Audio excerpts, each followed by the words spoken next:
तवज्जो के साथ सुनिएगा। हुजूर बहलूल दाना रहमतुल्लाह अलैह, आपका जुल्फ बढ़ गया, आपका बाल बढ़ गया, जहन में ख्याल आया चलते हैं बाल कटवा लेते हैं। आप गए एक नाई की दुकान में, जाने के बाद कहा हुजूर वाला मेरा बाल बढ़ गया है, ऐसा करो मेरा बाल काट दो। कहा क्या दोगे? कहा बस अल्लाह के लिए मेरा बाल काट दो। तवज्जो चाहूंगा, बिलखुसूस उलमा की जमात का तवज्जो चाहूंगा, अल्लाह के लिए मेरा बाल काट दो। वो नाई के दिल में ख्याल आया, आज तक तो पैसे के लिए काम किया हो, आज तक तो बाल बच्चों के लिए काम किया हो, आज पहली दफा किसी ने अल्लाह के लिए काम करने को बोला है, चलो मैं अल्लाह के लिए काम करता हूँ। सबको हटा करके बहलूल दाना को बैठाया और बैठा करके आपका बाल काट दिया। कुछ दिनों के बाद जब बहलूल दाना रहमतुल्लाह अलैह के पास पैसा आ गया, आपने सोचा उससे काम करवाया हो, जा करके उसे उजरत दे देता हो। जा करके जब आप दुकान पर पहुंचे, देखा वो नाई जिसके चेहरे पे दाढ़ियां नहीं थी, जो इस्लाम का पाबंद नहीं था,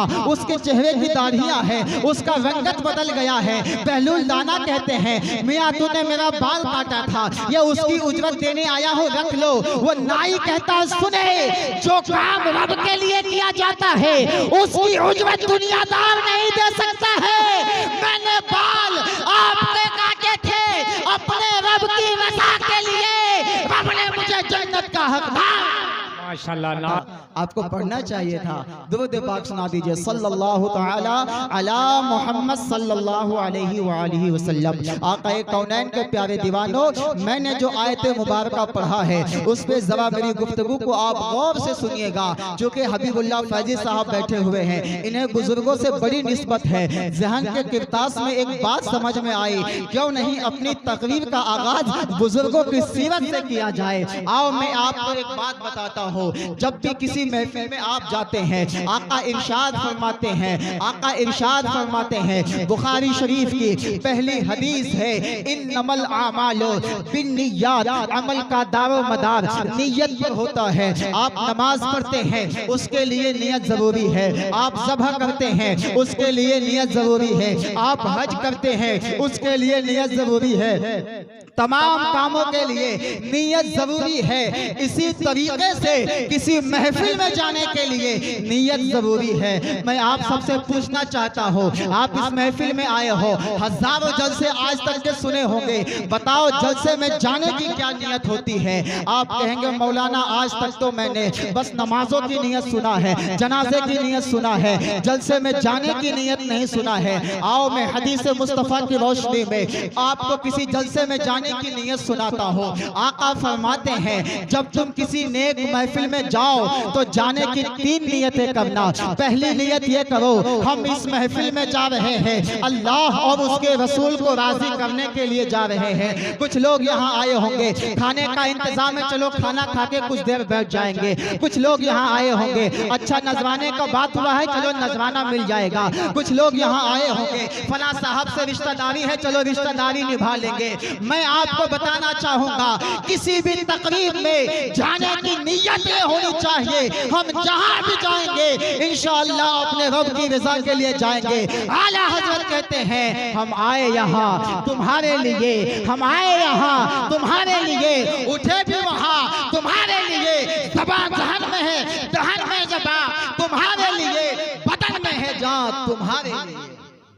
जहन को और करीब करो। दूसरी नियत क्या होनी चाहिए? जब भी किसी महफिल में जाइए तो नियत होनी चाहिए, मैं महफिल में जा रहा हूँ इसलिए नहीं जा रहा हूँ फला शायर साहब आ रहे हैं, बड़ी अच्छा धुन में नाच पढ़ते हैं तो सुन लेंगे। नहीं, जाने का मकसद ये रखो, महफिल में जा रहा हूँ इल्म दीन सीखने की नियत से जा रहा हूँ। और तीसरी नियत करो कि जितनी बातें सीखेंगे इंशाअल्लाह उस पर खुद भी अमल करेंगे और दूसरों को बताने का भी काम करेंगे। इसके अलावा अगर कोई भी नियत लेकर के आप आइएगा तो वो काबिल कबूल नहीं है, आपको उसका अज्र नहीं दिया जाएगा। जो नियत किए थे अल्हम्दुलिल्लाह, जो नियत नहीं किए हैं वो नियत कर लीजिए। और अब मेरी तकरीर को सुनिए, इसलिए कि जब बंदा कोई काम अल्लाह के लिए करता है तो उसका मजा बहलूल दाना से पूछो। बहलूल दाना अलैह, मैं बुजुर्गों की सीरत से बड़ा वाकफियत रखने की कोशिश करता हूँ, हुजूर हाफिज मिल्लत का फैजान सुना रहा हो।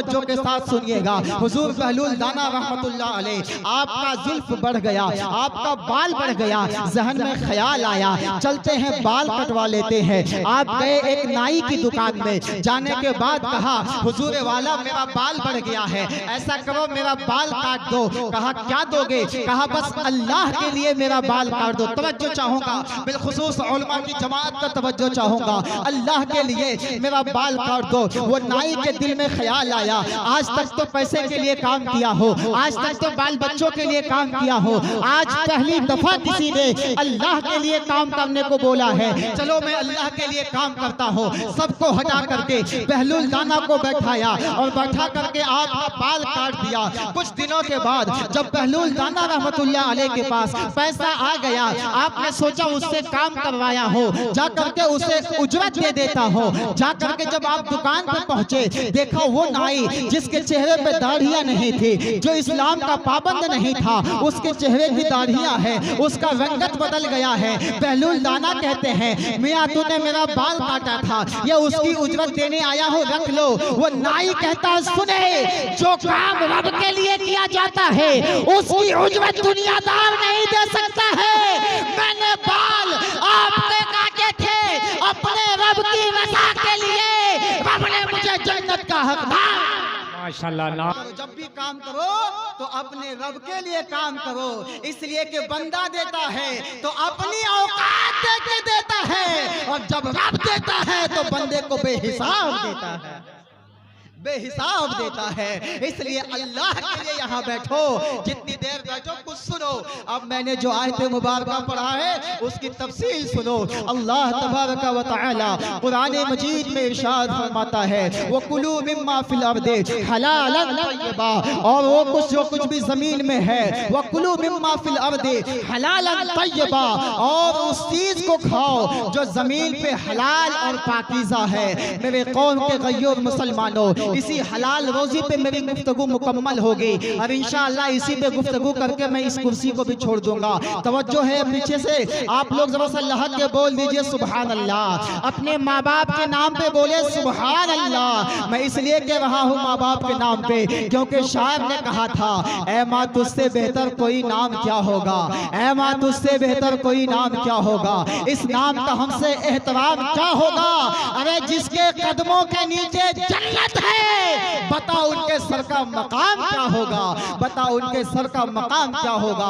आपकी तवज्जो मेरी एनर्जी को बढ़ाएगी, आप तवज्जो करोगे हमारी ताकत बढ़ेगी, आप तवज्जो सुभान अल्लाह, आप ताकत करोगे हमारी हिम्मत बढ़ेगी, आप ताकत करोगे हमारा इल्म में इजाफा होगा। आओ जहन को करीब करो, जरा इसके हलाल के बारे में सुनो।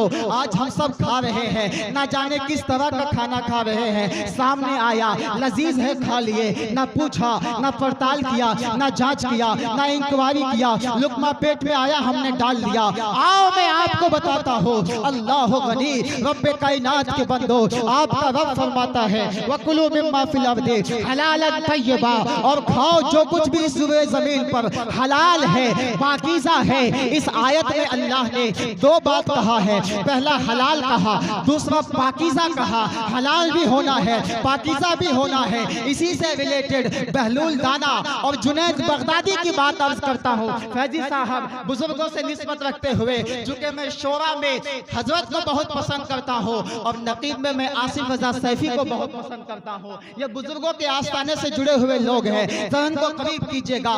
बहलूल दाना रहमतुल्लाह अलैह, चूंकि आपको पता है कि वो मजनू किस्म के इंसान थे, जहाँ बैठते थे बैठ जाते थे, जहाँ चलते थे चल जाते थे, कभी कब्रिस्तान में, कभी आबादी में, कभी सड़क में, कभी जंगल में। जुनैद बगदादी रहमतुल्लाह अलैह को जब इसकी खबर हुई कि जब जुनैद बगदादी को इसकी खबर हुई कि बहलूल दाना इसी शहर में रहते हैं, आप उनसे मिलने के लिए गए, आपके खादिमीन भी साथ साथ गए। जाने के बाद कहा हुजूर बहलूल दाना ये देखिए जुनैद बगदादी आए हुए हैं। अरे ये वही जुनैद बगदादी है जो लोगों को तकरीर करता है। कहा हाँ हाँ हुजूर ये वही जुनैद बगदादी है जो लोगों को तकरीर तकरीर करते हैं। खुसूसियत के साथ में उलमा के लिए ये गुफ्तगू है, खुसूसियत के साथ ये गुफ्तगू हमारे मुक़द्दस उलमा के लिए है। ज़हन को करीब कीजिएगा। हुजूर ये वही बहलूल, ये वही जुनैद बगदादी हैं जो लोगों को समझाते हैं, जो लोगों को खिताब करते हैं। कहा अच्छा क्यों आए हो? कहा हुजूर सलाम अर्ज है। जवाब लिया। कहा क्यों आए हो?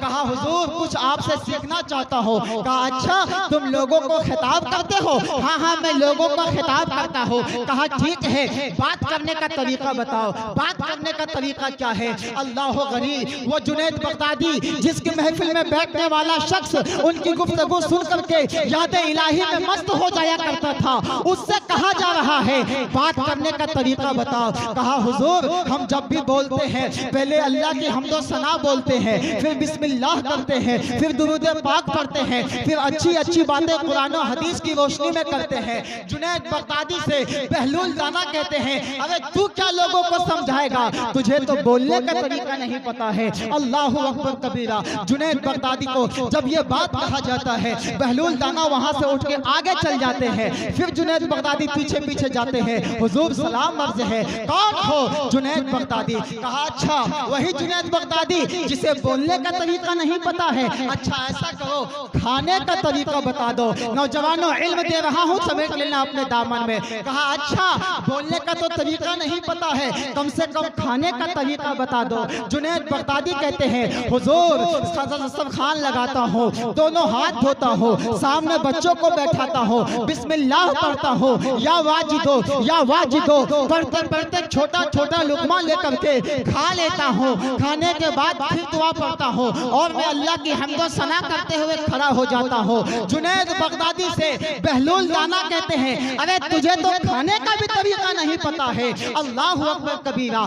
जुनैद बगदादी जैसी हस्ती जो दरिया में पांव रख दे तो दरिया पास कर जाए, वो जुनैद बगदादी जिसकी खिताब सुनने के लिए आसमान के परिंदे रुक जाए, उनसे कहा जा रहा है तुम्हें खाने का तरीका नहीं पता है। जुनैद बगदादी को इतना कह करके बहलूल दाना और आगे चल जाते हैं। जुनैद बगदादी फिर पीछे जाते हैं। उनके मुरीद कहते हैं हुजूर बस कीजिए, अब बहुत आपकी बेइज्जती हो गई, अब इससे ज्यादा और नहीं, हम सब आपके गुलाम हैं, आप सब आपके मुरीद हैं, अब इससे ज्यादा और नहीं। जुनैद बगदादी कहते चल हट, बुजुर्गों के कुछ सीख लिया जाए, चल हट बुजुर्गों से कुछ सीख लिया जाए। जुनैद बगदादी रहमतुल्लाह अलैह जाते हैं बहलूल दाना के करीब, सलाम अर्ज करते हैं हुजूर जुनैद बगदादी खिदमते हमें हाजिर है। कहा अच्छा वो जुनैद बगदादी जिसे बोलना नहीं आता, जिसे खाना नहीं आता, चलो कम से कम सोने का तरीका बता दो, कम से कम सोने का तरीका बता दो।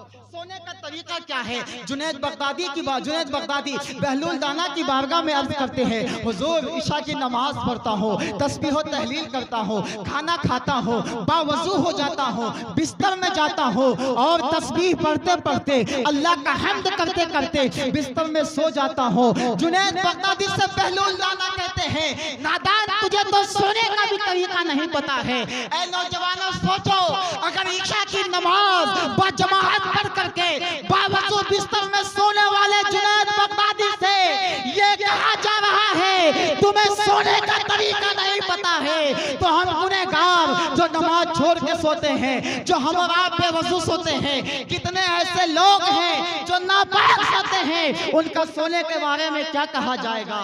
लेकिन जुनैद बगदादी भी बड़े काबिल थे ना, कहते हैं हुजूर आपके कदमों में गिरता हो, पांव पकड़ लिए। कहा अब आप ही बता दीजिए कि बात करने का तरीका क्या है, खाना खाने का तरीका क्या है, सोने का तरीका क्या है। अब ज़हन को करीब करो, कुरान की आयत को सुनो और मफहूम समझ के अपने दिल को रोशन करो। जुनैद बगदादी ने जब पूछा, बायजीद जुनैद बगदादी ने जब पूछा तो बहलूल दाना रहमतुल्लाह अलैह कहते हैं बेटा सुनो, अरे बात करने का तरीका ये है कि तुम चाहे बिस्मिल्लाह पढ़ो या ना पढ़ो, अल्लाह की हम्दो सना पहले करो या ना करो, लेकिन जब जबान से आवाज निकालो, जबान से जब बात निकालो तो सारी बातें बोलो तो अल्लाह की रज़ा के लिए, चुप हो जाओ तो अल्लाह की रज़ा। सुभान अल्लाह। नारे तकबीर, नारे रिसालत और मायहले सुन्नत। बहुत अच्छे। आज कितने ऐसे लोग हैं, हमारे मुकल्लमा उलमा की भी जमात है जो बोलते हैं तो पैसे के लिए बोलते हैं, किसी सेठ की तारीफ में बोलते हैं, चंद सिक्कों के लिए बोलते हैं। अरे इनको तो आला हजरत से सीखना चाहिए जिन्होंने कहा करो मत बरामद है अहले तवल वज़ा, पड़े इस बला में मेरी बला। अरे मैं गदा हूँ अपने करीम का, मेरा दीन पा रहे ना। क्या बात है। मैं बोलूंगा ठेकेदार की तारीफ में, ये कतई हो नहीं सकता। मैं बोलूंगा नोट के लिए, ये कतई हो नहीं सकता। जबान से निकली हुई एक एक बात बोलूंगा तो बस अपने रब की रज़ा के लिए। हम आए यहाँ तुम्हारे लिए, उठे भी वहाँ तुम्हारे लिए, दहन में ज़बां तुम्हारे लिए। अरे बदन में भी जान, बदन में भी जान, बदन में भी जान तुम्हारे लिए। ये कौन तुम्हारे हैं जिसके बारे में पहले कहा हो, हर इब्तिदा से पहले हर इंतहा के बाद ज़ाते नबी बुलंद है, ज़ाते खुदा के बाद। सुने आप, अब खाने का तरीका सुन लीजिए, खाने का तरीका सुन लीजिए। चूंकि मेरी गुफ्तगू का टाइमिंग मुझे जो बताया गया है उस लिहाज से अभी थोड़ा वक्त मेरा बच रहा है। मैं माजरत चाहता हूँ अपने मुक़द्दस उलमा इकराम से, थोड़ी गुफ्तगू को मेरी मुकम्मल होने दीजिएगा। थोड़ा वक्त आपका ले रहा हो, लहक के दुरूद पाक सुना दीजिए। पढ़िए सल्लल्लाहु अला मुहम्मद सल्लल्लाहु अलैहि वालिहि वसल्लम। अरे दुरूद पढ़िए, दुरूद पढ़ने से मुसीबत हल होती है। शायर ने कहा था हर दर्द की दवा है सल्ले अला मोहम्मद, तावीज़ हर बला है सल्ले अला मोहम्मद। दोज़ख हराम होगा, दोज़ख हराम होगा, जन्नत मकाम होगा जिसने पढ़ा लिखा है सल्ले अला मोहम्मद। तो दुरूद पढ़ते रहा करो, जबान मीठी हो जाएगी। जुनैद बगदादी से बहलूल दाना कहते हैं, तूने कहा था खाने का तरीका, सुनो खाने का तरीका क्या है। जब बंदा खाना खाता है हाथ धोता है, बिस्मिल्लाह पढ़ता है, दस्तरखान बिछाता है, अल्लाह का नाम लेते हुए लुक़मा को अंदर कर जाता है, ये खाने का तरीका है। कहा हुजूर इसी तरीके से खाता हो। बहलूल दाना कहते हैं अगर तरीका ये है तो फिर दुरुस्त नहीं है। तरीका ये है कि जब खाना दस्तरखान पे लाया जाए बिस्मिल्लाह पढ़ के खाओ ना खाओ मसला कोई नहीं है, लेकिन पहले तहकीक करो कि जो खाना हाजिर है वो हराम का है या हलाल का है। हराम खाओगे बिस्मिल्लाह पढ़ के भी खाओगे तो जिस्म नापाक हो जाएगा, हलाल खाओगे तो बगैर बिस्मिल्लाह भी खाओगे तो ईमान ताजा। क्या बात है माशाल्लाह। आज हराम खाने वालों की वजह से हमारी दुआएं कबूल नहीं हो रही है। आज हराम खाने वालों की वजह से हमारी इबादत कबूल नहीं हो रही है। आज हराम खाने की वजह से हमारी औलादें नेक नहीं हो रही है। आज हराम खाने की वजह से अल्लाह की रहमत नहीं मिल रही है। खाने से पहले पता करो कि टोपी पहन के खाओ या मत खाओ। किसी को टोपी पहना के मत खाओ। मुफ्ती अकमल से पूछा गया मसला फैजी साहब, कहा हुजूर बताइए क्या बगैर टोपी की नमाज हो जाएगी। कहा बगैर टोपी के तो नमाज हो जाएगी, लेकिन किसी को टोपी पहना के नमाज, क्या मतलब, क्या मतलब। किसी का लूट के लाया, बेवकूफ बना के लाया, सोचा हम चला गए, नाम या ना, ये एक एक दाना हराम का है। जब तक जिस्म में रहेगा, अरे आप तो गंदे होगे ही, नस्लें भी इससे गंदा हो जाया करती है। तवज्जो सुनो, आखिरी गुफ्तगू, आखिरी बात जो जुनैद बगदादी को सिखाया गया, किसने सिखाया? बहलूल दाना ने कहा सोने का तरीका क्या बताया? हुजूर इशा की नमाज पढ़ता हूँ, नमाज पढ़ने के बाद बावजू हो जाता हूँ, वजू बना करके बिस्तर पे जाता हूँ, तस्बीह पढ़ते पढ़ते नियत करके और मैं सो जाता हूँ। कहा सोने का तरीका ये नहीं है। अरे बिस्तर में जाने से पहले वजू बना करके जिस्म साफ करो ना करो, लेकिन बिस्तर में जाने से पहले पता करो कि हम तो पेट भर के खाए हैं, मेरा पड़ोस का बच्चा खाना खाया है कि नहीं। कहीं ऐसा तो नहीं कि किसी का हक दबा करके हम बिस्तर में जाने से पहले पता कीजिए हम तो खा लिए हैं, लेकिन मेरा पड़ोसी खाया है कि नहीं खाया, मेरा भाई खाया है कि नहीं खाया है। आज लोग अपने भाइयों से अलग, रिश्तेदारों से अलग, माँ अलग नाराज है, बच्चे आराम से रोटियां खा रहे हैं, माँ बाप तकलीफ में है, बेटे आराम से बिस्तर में सो रहे हैं।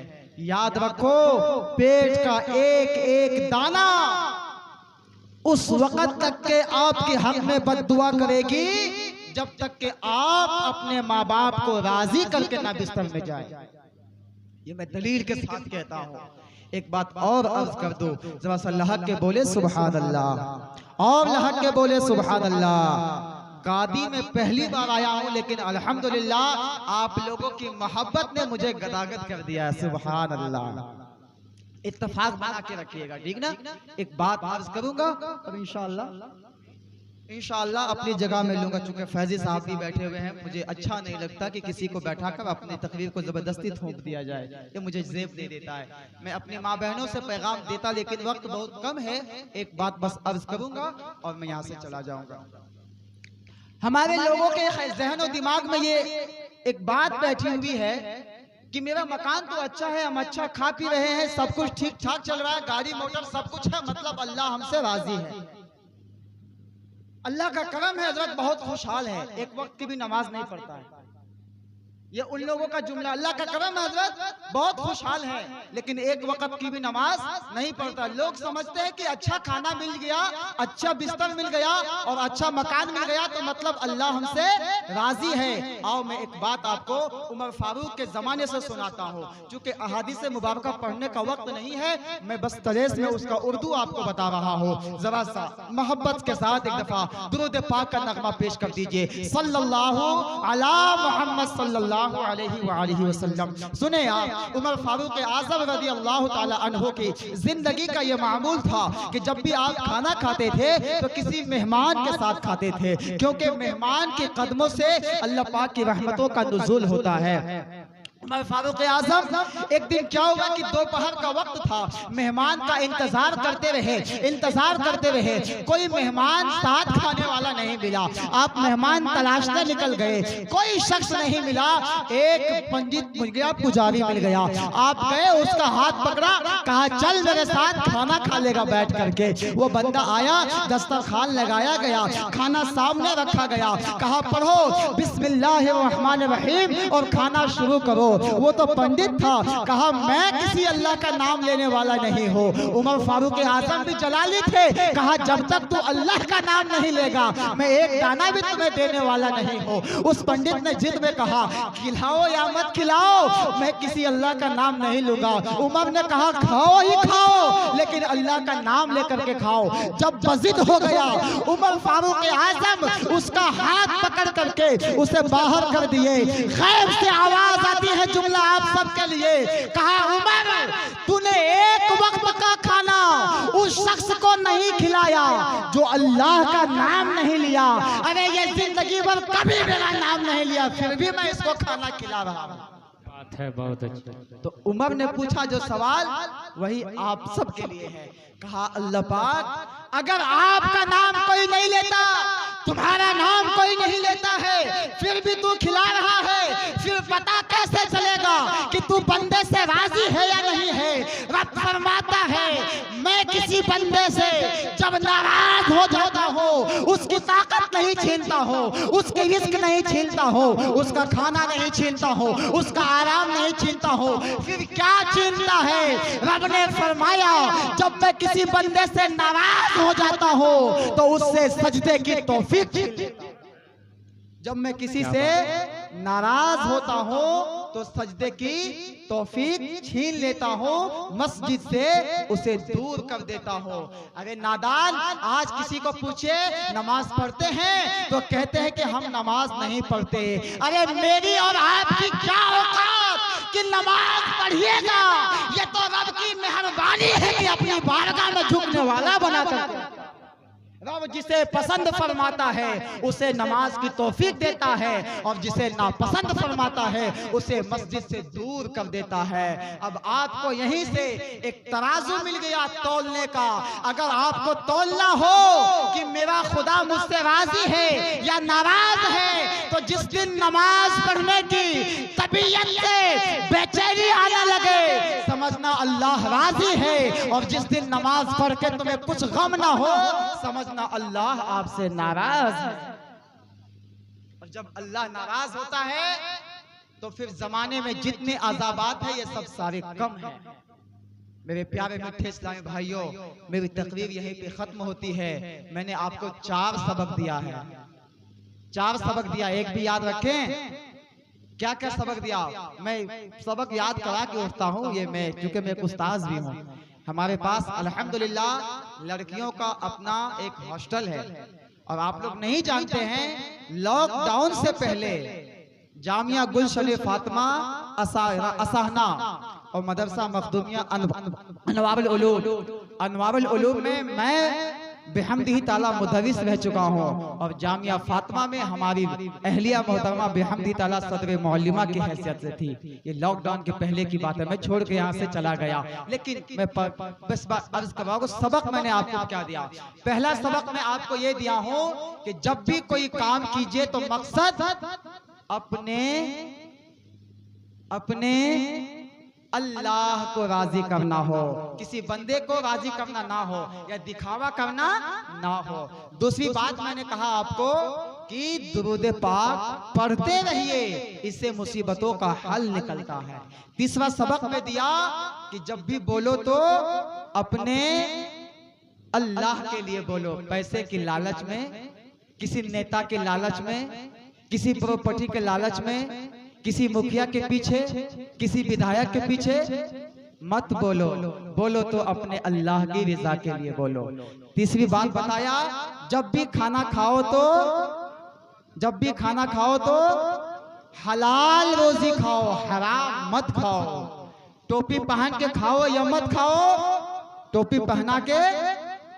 और जब भी सोओ तो अपने पड़ोसियों की खबरगिरी करके सोओ। ये 4 सबक है, आपको इसको याद रखिएगा। आप सब बड़े खुशकिस्मत हैं, आप सबसे मुझको मुलाकात करने का मौका मिला। रही जिंदगानी तो फिर बात होगी, इंशाअल्लाह मुलाकात होगी।